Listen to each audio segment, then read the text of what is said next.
खुलुमबाय रायजोफोर दिनै फुंबिलिनि खौराङाव बयखौबो बरायनानै लाग्रोबाय। दासिमनि खौरांफोरा जाबाय। गिबि खौराङाव दङ क'क्राझार जिल्लायाव गोजोन फैफिननायनि उनाव मैया बेलासि 4 रिंगायाव जिल्ला कमिशनार पंकज चक्रवर्ती बिथाङा मोनसे खौरांगिरि मेल खुंफुङो। जिल्ला कमिशनारनि मावख'आव जानाय खौरांगिरि मेलाव पंकज चक्रवर्ती बिथाङा जिल्लायाव गोजोन आरो खौसेथि लाबोफिननायाव बिहोमा होबोनाय गासैबो दोलो आफाद आरो सुबुंफोरनिसिम साबायखर जासिदों। फारसेथिं जिल्ला कमिशनारा ससियेल मिडियाखौ बाहायनाय समाव बयखौबो सांग्रां थानो खावलायदोंमोनब्लाबो मैयानिफ्राय इन्टारनेट सिबिथायखौ जागायफिनदों। बिथाङा बुङो दि इन्टारनेट सिबिथाय मोननायनि उनावबो ससियेल मिडियायाव जायखिजाया थुलुंगा होनाय आयेन बेरेखा पस्टनि सायाव गोख्रों आयेनारि राहा लानाय जागोन।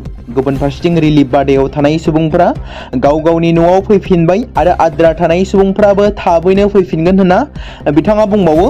बेनि अनगायैबो बिथाङा बुंबावो दि बेफोरबादि जाथायफ्रा बयखौबो उनथिं खोख्लैदों होनना बयबो हमदांनो हाबाय। गुबुन फारसेथिं क'क्राझारनि एसपि नवनीता शर्मा बिथांजोआ खौरां बिजोंनि गेजेरजों बुङो दि क'क्राझारनि थासारिया दासान्दि गोजोन आरो नर्मेल दं आरो सुबुंफोरखौ इन्टारनेटनि गाज्रि बाहायनायनिफ्राय गोजानाव थानो खावलायदों। मख'नो गोनांदि रागा जोंखांग्रा पस्ट थामहिनबा जायखिजाया ससियेल मिडियायाव नंखाय रादाब फोसावनो नाङा आरो खुंथाया ससियेल मिडियायाव गोख्रों नोजोर लाखिगासिनो। बेबायदिनो पुलिस एसपि नवनीता शर्मा बिथाङा पस्टफोरनि हेंथायै आयेनारि राहा लानाय जागोन होननानै हुमखि होयो। बेनि अनगायैबो 4 रिलिफ बादाफोरनि गेजेराव 4खौ बन्द खालामबाय आरो जोबथा रिलिफ केम्पनि थागिरिफ्राबो न'आव फैफिनगोन। जिल्लायाव थोजासे रैखाथि ओनसोलफोराव रैखाथि होनाय जागोन आरो बिथांमोना ओनसोलाव पेट्रलिं होगासिनो दं होननाबो बिथांजोआ बुंदों। बे समाव बर' सावथुन नायनानै मोजां मोनग्रा गासै बर' रायजो राजाफोरनि थाखाय मोनसे मोजां खौरां। बर'नि मुंदांखा सावथुन दिहुनगिरि दिथागिरि सावथुन लिरगिरि पंकज लाहारीनि 2025आव रिलिज जानानै थांनाय जांख्रिथायनि थैसाम नैथि खोन्दो थामहिनबा जांख्रिथायनि थैसाम 2खौ बर'नि OTT प्लेटफर्म गोनां निउबो एपआव रिलिज खालामनानै होसिगोन। सावथुन दिहुनगिरि फारसेनिफ्राय फोरमायनानै होनाय बायदिब्ला फैगौ 1 फेब्रुआरि खालाराव निउबो एपआव फोसावनाय जासिगोन। जायफोर बिथांमोना निउबो एपनि गेजेरजों नायनो होननानै नेनानै दंमोन बिथांमोना थाबैनो नुनो मोनसिगोन जांख्रिथायनि थैसाम नैथि खोन्दोखौ। मख'नो गोनांदि पंकज लाहारीनि डिरेक्शन खालामनायाव दिहुनजानाय जांख्रिथायनि थैसाम नैथि खोन्दोआ गोबां सावथुन नायगिरिफोरजों अनसायजादोंमोन। जाय सावथुनाव फाव खालामदोंमोन सुखबिर कार्जी, लिंसार बसुमतारी, पूजा मुसाहारी आरो गोबांथार आर्टिस्टफोरा बे सावथुनाव फाव खालामदोंमोन। गेजेर सानजायाव आमेरिकानि रौनिया हान्जानि मावफारि बांनायनि गेजेरावनो इराना आमेरिकाखौ गोख्रों हुमखि होदों। इराननि सासे गागि मावख'गिरिया बुंदों दि इराननि सायाव जायखिजाया गाग्लोबोब्लानो बेयो मोनसे आबुं दावहा जागोन। बेनि सायाव गोख्रों फिननाय होनाय जागोन। बे बिबुंथिया बे समाव फैदों जेब्ला फैबाय थानाय सानफोराव आमेरिकानि गाग्लोबग्रा गोहो आरो गुबुन मिलिटारिफ्रा गेजेर सानजायाव थांनो हागौ। इराननि सासे मावख'गिरिया मुं गैयाजासे इन्टारनेशनेल खौरां बिजोंजों रायज्लायनायाव बुङो दि इराना बे मिलिटारि दाथायखौ गोथौयै लागासिनो दं। बिथाङा बुङो दि साखाफारा खालामनायनि थांखिया गुबै दाङाबाजि जागायनाय नङा, नाथाय हादोरनि रौनिया हान्जाया जायखिजाया जाथावना थासारिनि फारसे आबुङै सांग्रां जानानै दं।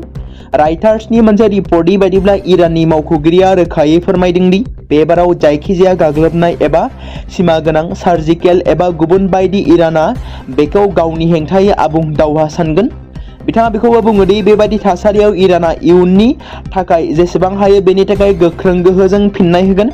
इराननि मावख'गिरिया बुंबावो दि जाय हादोरा गोबाव समनिफ्रायनो आमेरिकानि रौनियाफोरनि नारसिननाय आरो सिगिनायजों मोगा-मोगि जाबोगासिनो दं, बेनि अनगायैबो गावनि रैखाथिनि गोहोखौ गोख्रों खालामनायनि अनगायैबो गुबुन जेबो राहा गैया। बेनि सिगांबो आमेरिकाया दुंहाव थासारिनि समाव गेजेर सानजायाव गावनि रौनिया हान्जानि नुजाथिनायखौ बांहोदोंमोन। क'क्राझार जिल्ला बेंगिरिया रौनिया बिफाननि गोजौ थाखोनि बिबानगिरिफोरजों आयेन आब्रुथिनि सायाव सावरायदों। क'क्राझार जिल्लानि कारिगाव पुलिस आउटपस्टनि सिङाव थानाय मासिं रड गौरी नगराव 19 जानुवारि खालाराव सोमजिनाय हिंसायारि जाथायनि उनाव सुबुं आब्रुथि आरो गोजोन थासारि लाबोनो क'क्राझार जिल्लानि जिल्ला बेंगिरि पंकज चक्रवर्ती बिथाङा गोहोम गोग्लैनाय ओनसोलफोराव थानाय रौनिया हान्जानि बिबानगिरिफोरखौ लोगो हमो आरो क'क्राझार जिल्लायाव फिन गोजोन थासारि लाबोनो थाखाय गुवारै सावरायदों। क'क्राझार जिल्ला दुलाराय बर' फरायसा आफादनि खुंगा 57थि बोसोरारि थान्दै जखनथाइखौ 24 आरो 25 जानुवारि 2026 खालाराव साननैनि मेहेरगोनां हाबाफारिजों बिनियाकाटा गेजेर फरायसालिनि गेलेग्रा फोथाराव खुंफुंबाय थानाय मैयानि गिबि सानखालि हारिमुआरि बादायलायनाय हाबाफारिखौ बेखेवनानै होदोंमोन मिरु दुलाराय बर' फरायसा आफादनि हारिमु नेहाथारि मानगोनां सुसिल इस्लारि बिथाङा। थुनलायारि बादायलायनायखौ बेखेवनानै होदोंमोन मिरु दुलाराय बर' फरायसा आफादनि मानगोनां थुनलायारि नेहाथारि मिनिसोरां ब्रह्म बिथाङा। हाबाफारियाव क'क्राझार जिल्ला एबसुनि आफादगिरि कृपेश दैमारिजों लोगोसेनो जिल्लानि मावथि बिबानगिरि बिथांमोन आरो चिरां जिल्ला एबसुनि बिबानगिरि बिथांमोननि बाहागो लानायजों हाबाफारिया मैया मेहेरगोनाङै जानानै थाङो। थान्दै जथुमनि बेखेवगिरि आलासि महरै बाहागो लाबावनो हादोंमोन दुलाराय बर' फरायसा आफादनि मानाव गेदेर लोगो आफादगिरि खोरोमदाव हौवारि बिथाङा। हाबाफारियाव मिरु एबसुनि थुनलायारि नेहाथारि मिनिसोरां ब्रह्म, लोगो सोलोंथाइ नेहाथारि बिश्वजित नार्जारि, मावख' नेहाथारि रोदोम बसुमतारि, क'क्राझार जिल्ला एबसुनि आफादगिरिजों लोगोसे जिल्लानि बिबानगिरि आरो गंफ्रोमबो दखरा आफादनि बिबानगिरिफोरजों लोगोसेनो थान्दै आरो नोजोरबोआरि बिथांमोना बाहागो लादोंमोन। बांलादेशआव मोहम्मद इउनुसनि सोरखार दानायनि उननिफ्रायनो हादोराव हिन्दु सुबुंफोरखौ गाग्लोबनाय आरो बुथारनायनि गोबां जाथायफोरा सोराङाव फैदों। थांनाय 8 दाननिफ्राय बांलादेश आरो भारतनि सोमोन्दोआ गाज्रिसिन जालांबाय। जोबनायाव बेयो गेलेनाय मुलुगखौबो गोहोम खोख्लैदों। 2022 मायथाइनि T20 बुहुम कापनि सायाव बांलादेश आरो इन्टारनेशनेल क्रिकेट काउन्सिल थामहिनबा ICC नि गेजेराव गोबां दान्थे बिदान्थे सोमजिहोदोंमोन। बांलादेश क्रिकेट बर्डआ बुंदों दि बे बोसोरनि 7 फेब्रुआरि खालारनिफ्राय जागायजेननो गोनां बुहुम कापनि भारतआव जानो गोनां बादायलायनायनि थाखाय भारतआव नुजाथिनाय नङा। बांलादेश क्रिकेट बर्डनि बायदिब्ला बिसोरनि गेलेगिरिफोर, मावख'गिरि, खौरांगिरि आरो अनसायगिरिफ्रा भारतआव रैखाथि गैया। नाथाय जोबनायाव बांलादेशखौ बुहुम कापनिफ्राय बोखारनाय जादों। दायो T20 बुहुम कापआव बांलादेशनि जायगायाव स्कटलेन्डआ बाहागो लागोन। ICC जोबनायाव बादायलायनाय गेलेनो थाखाय भारतआव हाबनो हायैनि थाखाय बांलादेशखौ बुहुम कापनिफ्राय जानगाराव थानो थांखि लादों। मख'नो गोनांदि बांलादेशआ T20 बुहुम कापनि बादायलायनायखौ थिखानाय थावनिफोरनि अनगायैबो गुबुन जायगायावबो खुंफुंनांगौ होननानै खावलायदोंमोन। जारिमिनाव गिबि खेबनि थाखाय सुइजारलेन्डआव खुंनाय बुहुमनां रांखान्थि फ'रामनि बोसोरारि जथुम्मायाव बाहागो लानानै फैफिननानै आसामनि गिबि मन्त्रि डक्टर हिमन्त बिश्व शर्मा बिथाङा बिसायख'थिनि सोमोन्दै खौरां दिखांदों, जेराव गिबि मन्थ्रिया बुंदों दि मियाफोरनि हेंथायै मोनसे रोखोमनि जिहाद फोसावगासिनो दं आरो MLA अखिल गगैखौ सोंखारिनानै बुङो दि बिथाङा बिसायख'थिनि थाखाय साखाफारा जादों। बेल' नङा, बिथाङा आसुनि बारग' दैदेनगिरि शंकर ज्योति बरुवानि सायावबो बुङो दि BJP दोलोआ हाबनायनि थाखाय टिकेटबो मोननो हायाखै। अखिल गगैआ कंग्रेसनि दोलोआव बाला खुबैसारगोन बाथ्राखौ बुंदों गिबि मन्थ्रिया। मख'नो गोनांदि थांनाय सानखालि नलबारि जिल्लानि 38थि बरखेत्री बिधानसभा बियाबाव गिबि मन्थ्रि आइजो थुलुंगायारि बिथांखिनि सिङाव सा 30,806 सेल्फ हेल्प ग्रुपनि सोद्रोमाफोरनो 10,000 रां चेकखौ राननानै होदोंमोन। बेयावनो गिबि मन्थ्रिया खौरांगिरिफोरनि सिगाङाव बे बाथ्राखौ बुङो, जेराव MLA आरो रायजो दलनि आफादगिरि अखिल गगैखौ सोंखारिनानै गिबि मन्थ्रिया बुङो दि अखिल गगैआ जेरैबायदि मियाफोरनि गेजेराव हाबसनहैदों साबजाथावै बिबुंथि लाखिदों आरो जुदि कंग्रेस सोरखारा गोहोआव फैयो अब्ला अखिल गगैआ नखर मन्थ्रि जागोन, जायनि थाखाय मियाफोरा जेबो जेंना मोगा-मोगि जानांनाय नङा आरो रैखाथि मोनगोन। गुवाहाटी नुनमाटि अम्बारि अभारपासखौ लुफुंबाय थानायखौ नोजोर होनानै खुंथाया नोगोरमायाव ट्रेफिकनि थांलाय फैलायनि थाखाय माखासे नेमखान्थि फोसावदों। गोदानै लुफुंजानाय अभारपासखौ गपिनाथ बरदलै रडनि चानमारि अभारपासजों फोनांजाबनाय जागोन। बे फोनांजाबनायनि थाखाय रायजो राजाफोरनि रैखाथिखौ थि खालामनो थाखाय चानमारि अभारपासआव थांलाय फैलायखौ होबथानाय जागोन। चानमारि अभारपासनि लेनफोरा गारि लामानि बादियै लासै बन्द जागोन। मोनफ्रोमबो लेनआ 15 साननि थाखाय बन्द थागोन, जायनि थाखाय गासै लुफुंनायनि समा 30 सान जागोन। बे समाव दावबायारिफ्रा नो होयोब्ला बे लामानिफ्राय गोजानाव थानो आरो माखासे गुबुन लामाफोरखौबो बाहायनो खावलायनाय जादों। मिथिनो मोननाय बायदिब्ला MRD रड जानानै बामुनि मैदामसिम थांनो हागोन। MR रडनिफ्राय माखासे रेलवे कल'नि रडजों हाटीगड़ सरियालीसिम थांनो हागोन। नुनमाटि माददरानिफ्राय लामाजों थांनो हागोन। बे बाथ्राखौ फोरमायदों। सतिया पुलिसनि जिम्मानिफ्राय खारखोमानाय ड्राग्स फालांगिरि केगें नरबा टंडकखौ मैया मेघालयनि शिलंनिफ्राय मोनसे जर'खा अपारेशननि गेजेरजों बिश्वनाथ जिल्ला पुलिसआ फिन हमनो हादों। मख'नो गोनांदि बे दाननि 19 अक्ट'खालि सतिया पुलिसा फेग्रा मुवा फालांगि खालामनायनि दायाव गावनि बिसिजों लोगोसेनो इटाकला ओनसोलनिफ्राय केगें नरबा टंडकखौ खारदोंमोन। नाथाय अखानायै 20 अक्ट'खालि बियो पुलिसनि जिम्मानिफ्राय खारखोमालांनो हादोंमोन आरो गावनि बिसिखौ जाथायथिलियाव गारनानै बिबानगिरिफोरखौ थगायनो नाजादोंमोन। बिनि उनाव बिश्वनाथ जिल्ला पुलिसा सतिया पुलिस थानानिफ्राय खारखोमानानै थानाय सुबुंखौ संदाननो थाखाय नायबिजिरनायखौ जागायदोंमोन। गोबाव सम नागिरनायनि उनाव आरो संगालि खौरांनि सायाव बिथा खालामनानै मैया बिश्वनाथ जिल्ला पुलिसा मोनसे अपारेशन खालामो आरो शिलंनिफ्राय ड्राग्स फालांगिरिखौ फिन आरोबाव हमनो हानायाव जाफुंसार जानो हादों।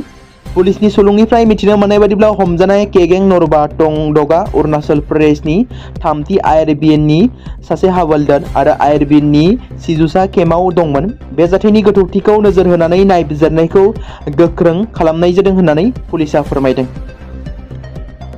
लामायाव स्पीड ब्रेकार लागायनो थाखाय जामुगुरियाव दावराव-दावसि जागासिनो दं। सिगां समफोरावनो जायगानि सुबुंफ्रा स्पीड ब्रेकारनि दाबि खालामदोंमोनब्लाबो सोमोन्दो गोनां बिबानगिरिफ्रा सुबुंफोरनि दाबिफोरखौ जेबो गोनांथि होआखैमोन।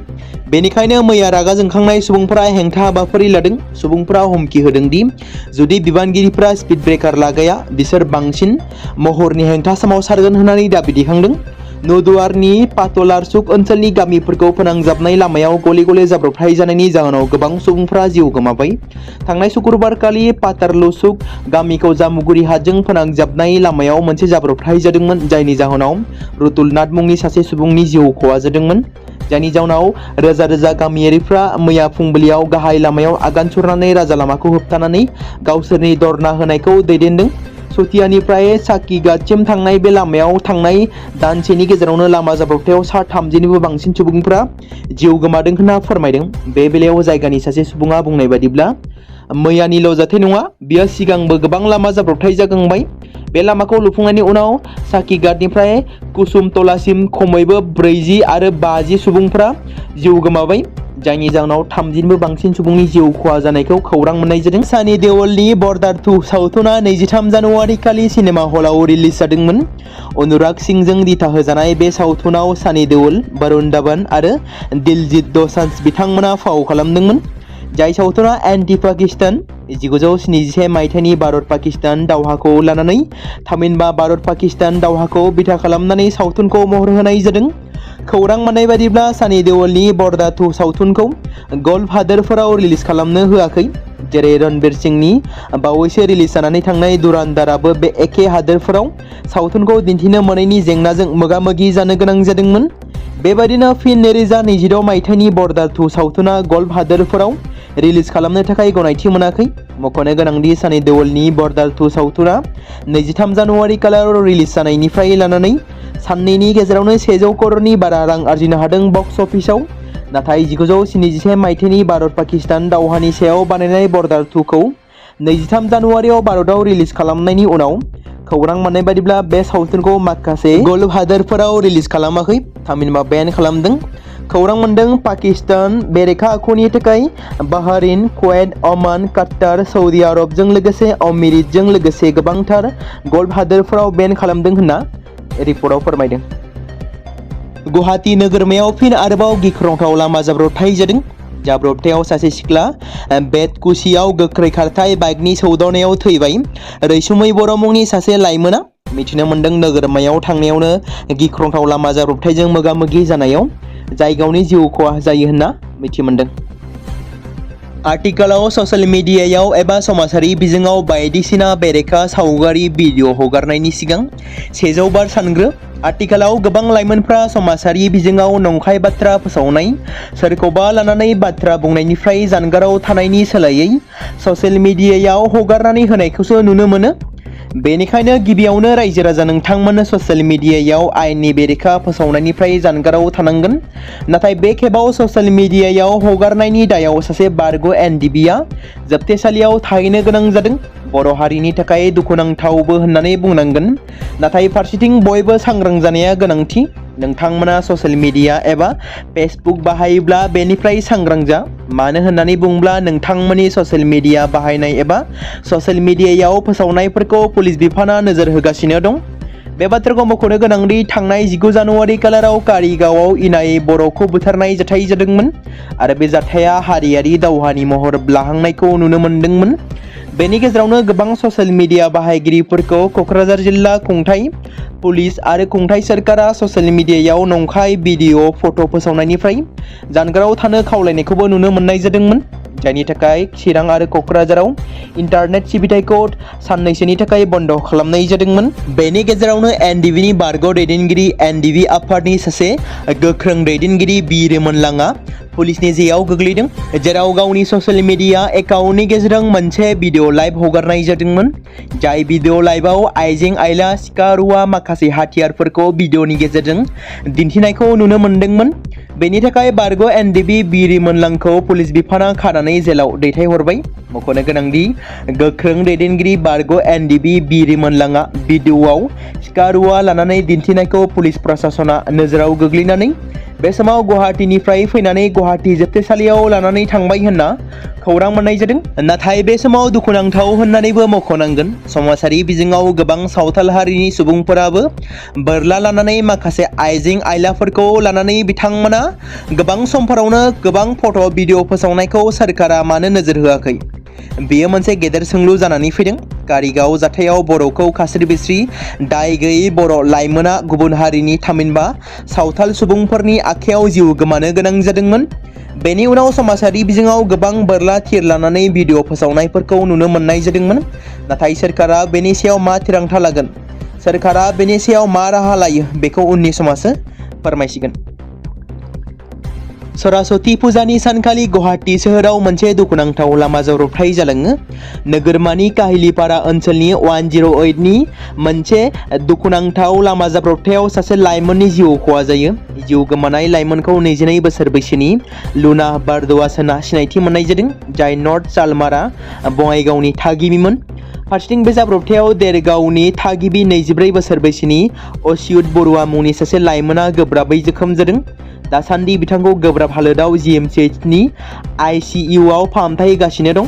जिएमसिएचनि एसपि डक्टर देबजित चौधुरीया बे जाथायनि सोमोन्दै खौरांगिरिफोरनि सिगाङाव बुंनाय बायदिब्ला, मैया एबा थांनाय सरस्वती फुजाखालि जाथायनि 6:10 रिंगायाव लुना बारद'वास आरो अच्युत बरुवाखौ इमारजेन्सि बिफानाव लाबोनाय जादोंमोन। सफैनाय लोगो लोगो लुना बारद'वासआ थैदोंमोन आरो अच्युत बरुवाया गोब्राबै जोखोम जादोंमोन। सेंग्रानि उदैयाव आरो आथिङाव जोखोम जानायखौ नुनो मोन्दों। दासान्दि बिथांखौ आइसिइउआव फाहामथाय होगासिनो दं। जायगायावनो जिउ खोमानाय लुना बारद'वासनि गोथैस'खौ सनिबारखालि फुङाव पस्टमर्टेम आनजादनि थाखाय दैथायहरनाय जादों। बेराफारसेथिं आरोबाव बिथाङा बुंबावनाय बायदिब्ला, एम्बुलेन्स सालायगिरिया जाब्रबथाय जानायनिफ्राय एबा जाथायथिलिनिफ्राय लोगो लोगो खारखोमालांदों होनना मिथि मोन्दों। बेनि सायाव गोख्रोङै नायबिजिरनाया जागायदों होनना बिथाङा फोरमायदों। शुक्रबारनि फुंबिलियाव आमेरिकायाव मोनसे गिख्रंथाव जाथाय जादों। जाय सोमोनांथाव जाथायनि जाहोनाव सासे भारतारि सुबुंनि जिउ खहा जानाय खौरां मोननाय जादों।